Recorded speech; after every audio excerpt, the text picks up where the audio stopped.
مردک چو کاری یافته بوزا اگه بیوی او چی خیلی گو کرد یافته بوزا خیلی نگاه کنم با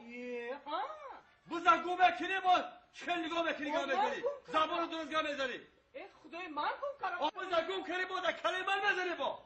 خیلی یکی گفتم شوخی کردم کی یکی نخواه من همین چند روزی در نه عدی نه دست بود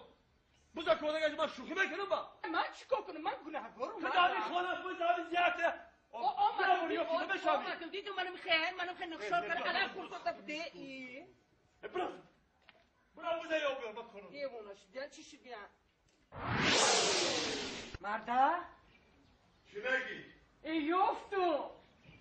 بوزا یافتی؟ ای مرده یافتو کاری بزنی چی؟ میگم که رادیو اعلان نمیکنه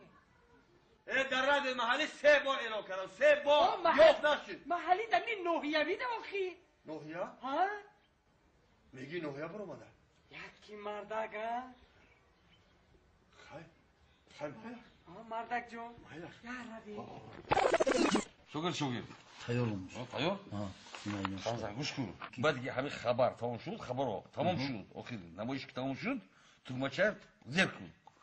که گپی زیادی افیر با نرواد من این اعلان نوارم تا اینا یا بزرگم شده یه خوب می اینا بعد خون بعدی وای او بعد این اعلان بزرگ خون گپ فهمیدی من اون سفری گذشته از رئیس دوبار آگاهی داد که گپای زیادتر هم رفته شده از ایرفی فهمیدم این سفر هر روز دست میکنه اینجا فهمیدم یا خودم خورمی نه استاد من تیارم من والا که تیار چی گفتم کلی امر همه اعلانا رو خوندم همه چه جا بجا کردم وقتی آخری نمایش شد همین تگمچه زیر میگم آواز زیادی نرواد خانزم من با انجام بودیم آخری نخونم هم دیگر خون آخران اعلان بوزه آخران خون فهمیدی خب خبر آیا دوام فیلمی حامیان اگر ترجمه شود در بازار و مغازه ها پیستالت پلاستماسی میمونده باشد یا نه؟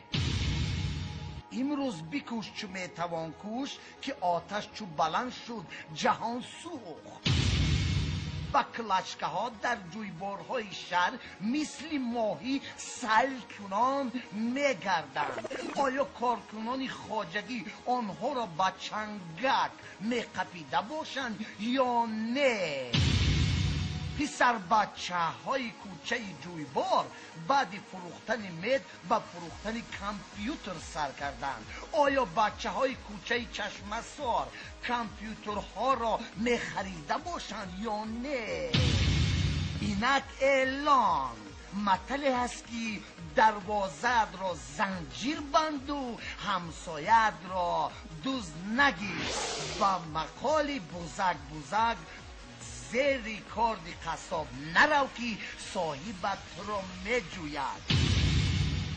ساکن دهه قلوختیپه شاغلی بوزی کبودی شاخچونگکی موی کبودش را گم کرده است کسی یابد کلانسال باشد توفه جامعه تاقی میان بند جوان باشد شیمو کستم و کرته آیا دوز انصاف دارد یا بوز زیری کاردی قصاب میرود؟